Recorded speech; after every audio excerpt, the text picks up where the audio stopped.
Good morning, Eagles. Our mission is to be prompt, polite, and prepared, and our vision is that each student graduates with the skills necessary to become successful in college or career. On today's show, you'll be more familiar with some extreme sports like tightrope walking, biking, skydiving, and roller derby. I'm Taylor, and ENN starts now.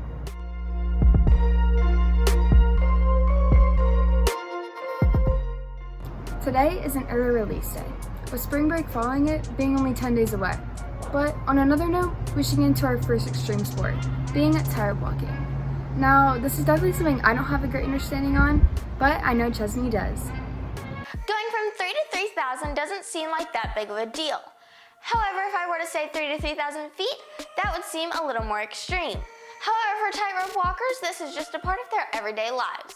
Hey Eagles, it's Chesney, and today I'm going to be giving you all the information you need to know about tightrope walking.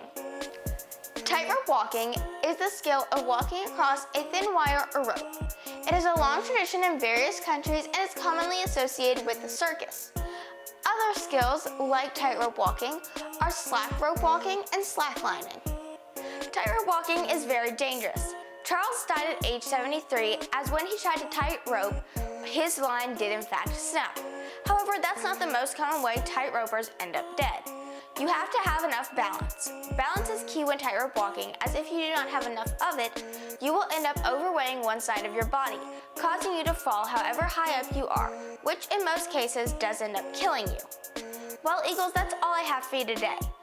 Now that 3 to 3,000 does seem like a bigger number when it's put into an aspect ratio of height and length. Well, that's all I've got. I'm Chesney reporting for ENN. Yeah, tightrope walking probably isn't something I'd be into, but definitely sounds like those who do it share a lot of fun. Some things to remember are that any National Honor Society applications are due March 15th on the Schoology website, and any community service hours are due April 15th, so don't wait last minute to turn them in, and if you need any forms, they're available in Student Services. Extreme sports have high speeds with high risks, and a great example of this would be cycling. Someone who has a good amount of knowledge on this would be Cadence, so let's hear what she has to say. A core workout, leg strength, and boosted mental health are some of the many benefits of riding your bike either recreationally or competitively. These competitive events happen all over the world and even in Lakeland. One of the best parts of being in Lakeland is that small business community aspect that we're going to see with Steven, aka Leroy Manninen. It's Cadence for ENN. Before we get into the interview, let's learn a little bit more about the history of cycling. The catalyst for the invention of the bikes was the 1885 invention of the chain and gearing system by J.K. Sarley. This is even still used in advanced and lighter bikes today. From the critical time period of 1890 to 1900, cycling became immensely popular, and even made its way to the 1896 holding of the Olympics in Athens. Cycling is one of the few Olympic events to be never taken off the Olympic program. Personally, cycling has been a favorite of mine and will continue to be. Now, I've had the pleasure of interviewing Leroy Manninen, who owns a bike shop here in Lakeland near Carter Road. Let's hear what he has to say. About 10 years ago, I decided to step out from the management role of running other bike shops. I wanted to make a bike shop that was more of a community-focused bike shop, somewhere where you can come hang out, have a good time, learn about cycling, learn about the fitness side of it.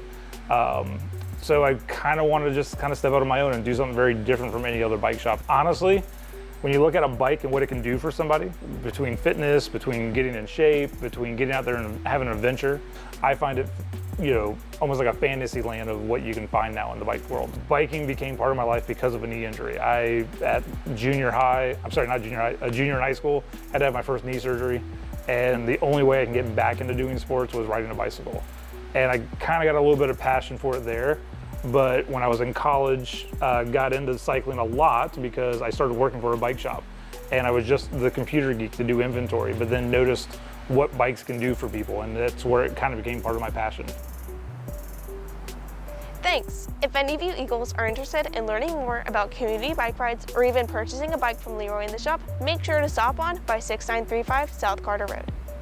And now I'm definitely looking forward to my next bike ride, and I hope you Eagles are too. I'm Cadence for ENN. Casual bike rides in the neighborhood are the most I do whenever it comes to biking, but cycling definitely seems like more of the high-risk version. Our word of the day is escapade. This is an act or incident involving excitement, daring, or adventure, along with the history fact of today being that today, March 10th, 1876, the first ever telephone call was made. Roller derby is going to be the last extreme sport out of the many out there that is a roller skating contact sport. But Cole probably knows more information on this than I do. Sporting events draw in some of the most viewers in the entire world. I mean, the Super Bowl is like the most televised event ever. Basketball draws in new fans every single day, and who doesn't like baseball? But I think we're forgetting about America's true favorite pastime, roller derby. You may be asking yourself, how does something like this even become a thing? Well, roller derby has its origins back in roller skating marathons in 1930. The sport then morphed into a more competitive version of itself and became very popular. In 1940 alone, over 5 million people spectated the sport in over 50 cities. Now, when most people hear the words roller derby, they picture a mosh pit of skaters brutally attacking one another, but the reality is a bit more tame than that. I regret to inform you that there are rules to the sport which prohibit the use of hands, feet, heads, shoulders, and no contact above the shoulders or below the mid-thigh region, as well as no blocking from behind.